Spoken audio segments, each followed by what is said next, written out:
Cactus diseases and discolorations and problems can something like that, for instance, is from worms and different little bugs and things that will live in there. But basically, that whole line right there is from a worm that's just laying in the crevice, and it will sit there and it'll slowly eat out its whole body length and or as it's growing.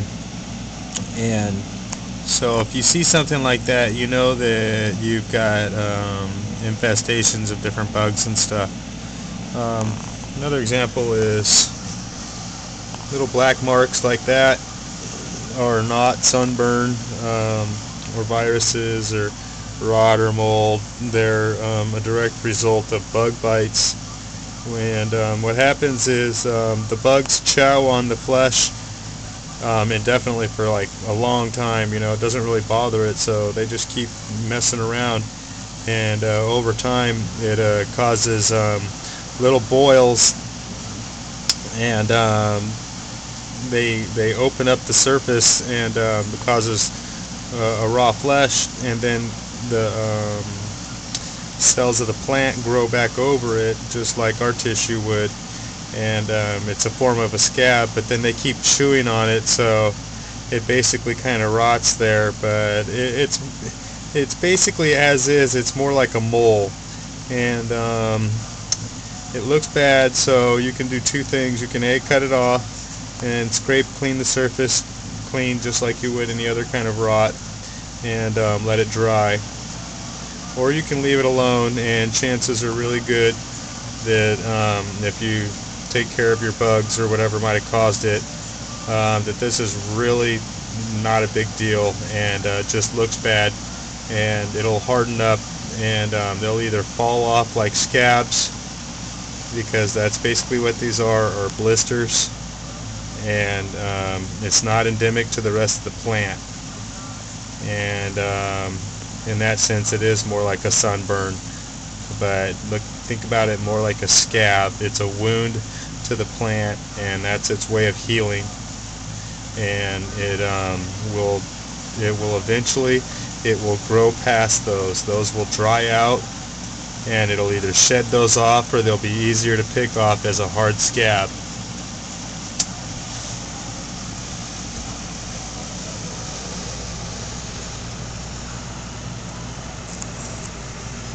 There are some dry, hard scab parts that have dried out.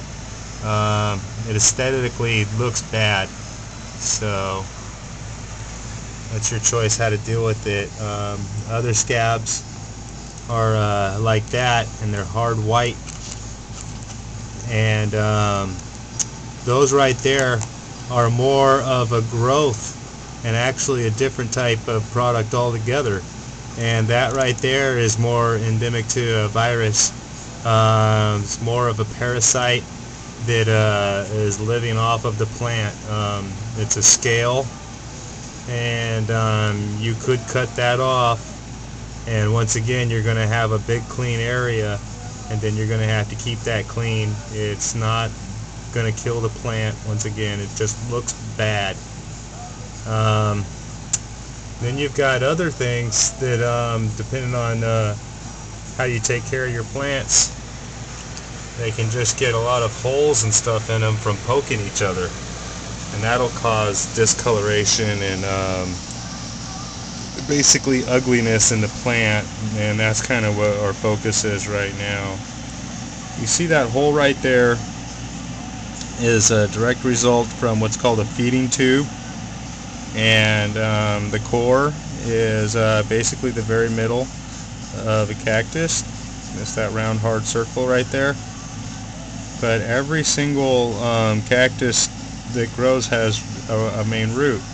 And there was a cactus like this that grows off. So when a cactus growth comes off of a cactus, it forms another root. And that hole right there was the root that was going down to the main core. And basically there was a cactus growing out of that hole, just like this one. And if you were to remove this whole cactus right here, you would see that there would be a hole that would go many inches all the way down into the core of this cactus. It is not growing on the outside as it looks like it is. This is not growing on the outside. This is actually only growing from a very small hole like that it's attached to, and it's using that hole as a feeder route to the main stem of the cactus.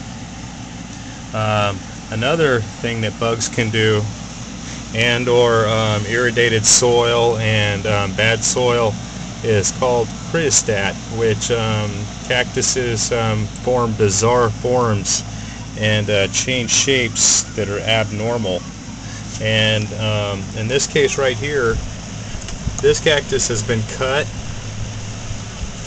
and it's growing normally. In theory, a normal shoot's coming off of it, but then at the top here, I'm not sure what happened, but basically I think some bugs started chowing on it, and so it started a whole new growth right there out the side of the top. And that's going to be a whole new cactus that has not been cut and is not a normal graft or anything. Like when that's cut right there, this one's going to grow off. But this hasn't been cut. This is just brand new, forming a brand new clump, a brand new cactus out the top with no prior cut. And that little green dot right in the middle is a brand new cactus. There are 2 cactuses growing out the top of this cactus right here, which is not normal. This is the top of the cactus, and that is its normal growth, as is all of these cactuses. They don't split and try to split off normally. Cactuses do form branches occasionally, but not in the same manner as like that. That's a rarity, and it's formed from, I'm going to say, my professional guess is from bugs that you can't see, you know, but they're there, or they were there and they were chowing on it, and they affected its growth genes in such a way, they just kept messing with it when it's in such a growth pattern that it affected it, and it mutated. Literally, it mutated, and now its genes have formed 3 new sets of growing cells, literally 3 whole new bodies that are growing now out of this cactus, which by itself was a new growth cactus coming off of, and still is, this cactus.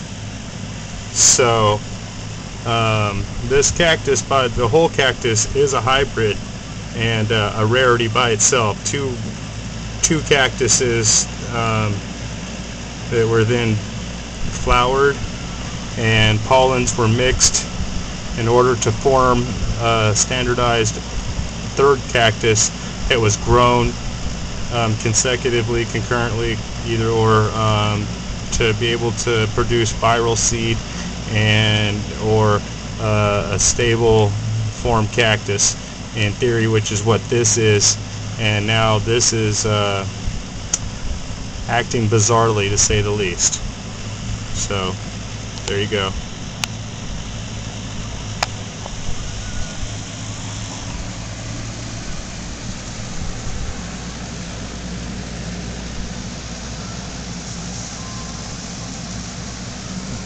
Quick little thing on Brungsmansia is 2 words. 1, brujo, which is witch, which is which one, whichever, and witch implying magic, which Brungsmansia is magical, and it is growing out of my cactus here, and I assure you I didn't plant it there, and I have no seeds, and I have no plants that are producing seeds, and there's no logical way that I can explain to you why that plant is growing out of this mix, except that I do possess the plant on my property, and all of these plants do interact with other plants, and